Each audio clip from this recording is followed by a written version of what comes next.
evening, campers. I am Kieran. We are going to discuss the monstrosity that is The Testament by Margaret Atwood.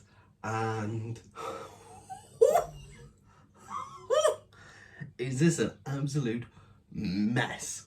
In my last review, we discussed Girl, Woman, Other by Bernardine Evaristo, and controversially, this one alongside it. Now, I think it was 1992 when The English Patient and Barry Unsworth's Sacred Hunger co-won the Man Booker, that there was a rule that it could not happen again.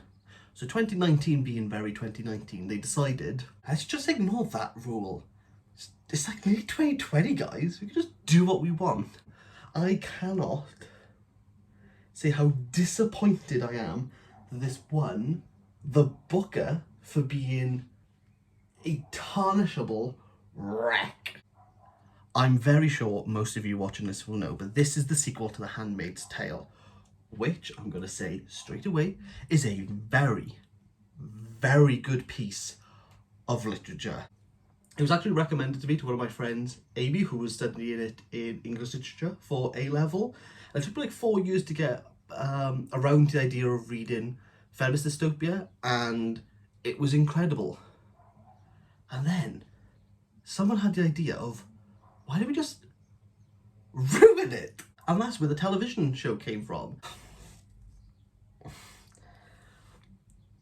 This only won because it was such a hyped book and it dominated the sales of the Booker Prize in 2019. I think I read something that was like 47%, but please do correct me or find a source. It was a huge book. Obviously there was nothing released until it was published, so there was a lot of hush hush, what do we think it's going to be about? And the premise is actually really good. Before I discuss, let's backtrack a little. The actual novel is split up into testimonies of 3 different people. One of them being Aunt Lydia, one child who is being brought up in the Handmaid Tale's world and knows nothing else bar Gilead, and someone who's in Canada, like an outsider's perspective on that. I'm not going to just talk about the plot per se because it's laughable to the point.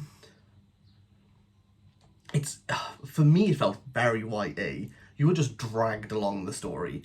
There's no suspense. There's no like theatrics that are going on that the Handmaid Tales did, and there's no like clever nuances, such like with the Scrabble set and all the Latin and what Offred finds within her wardrobe, and then the bus that arrives and who's who and who's looking out.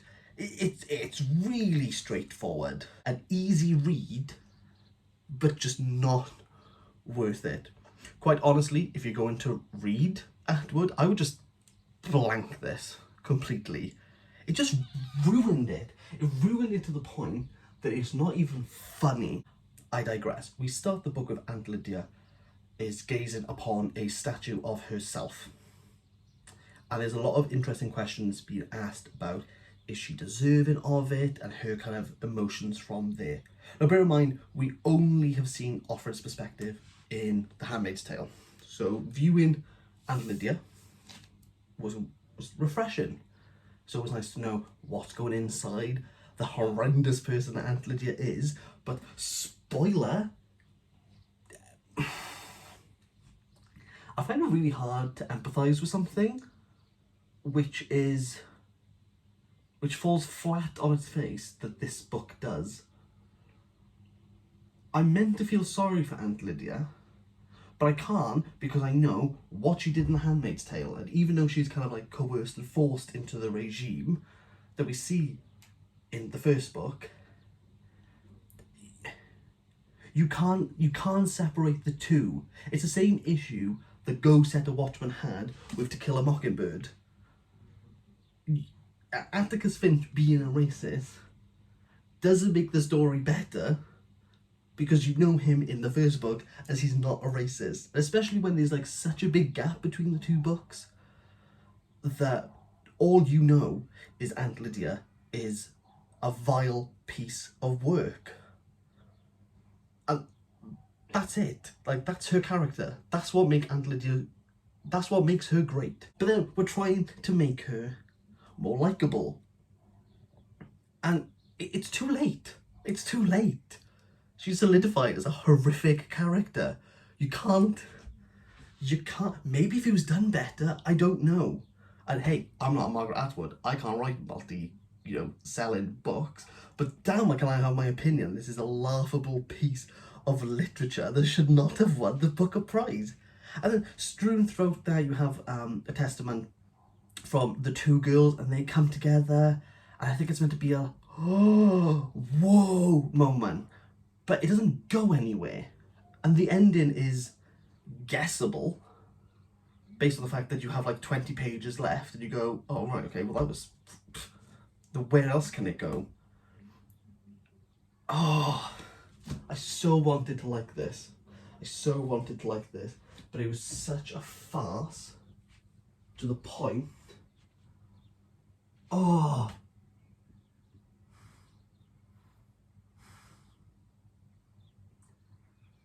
There are so many people who love this book, and I cannot understand why. Similar with normal people, with Sally Rooney, there's people who absolutely love it, and I just cannot see it. And the fact this won, and you know she shouldn't have won it, because Margaret Atwood looked absolutely mortified that her name was chosen alongside Bernardine Everisto. Somebody who were like, Margaret doesn't need the acclaim. And that doesn't mean that she can't win it. It doesn't mean that she can't win it or that she's not eligible for those prizes. But I think Margaret Atwood knows this is not her finest piece. This is not her finest piece of work. And how has this got more praise than The Heart Goes Last? Thank you, Amy, once again for a fantastic Margaret Atwood suggestion, where that gets absolutely pretty much nothing. And this, just because it's got the Handmaids on it, and the TV hype that was caused, which, by the way, first season was great, and then the next two were passable, but they just... Look. Can we just agree? Can we just agree that when something's good, you don't have to over-egg the pudding? The pudding was great. The Handmaid's Tale was great. And as a recommendation for people, normally, I recommend The Handmaid's Tale. And it's fantastic. I will not recommend this to anyone. So I can't think what the Booker Prize were doing when they awarded this alongside Girl, Woman, Other. I don't know what was going through their heads, because I feel the Girl, Woman, Other was the more popular one, but the judge thought otherwise. And before I get comments about you're allowed to have a 50-50 split, how many judges are there? 5. That's not even.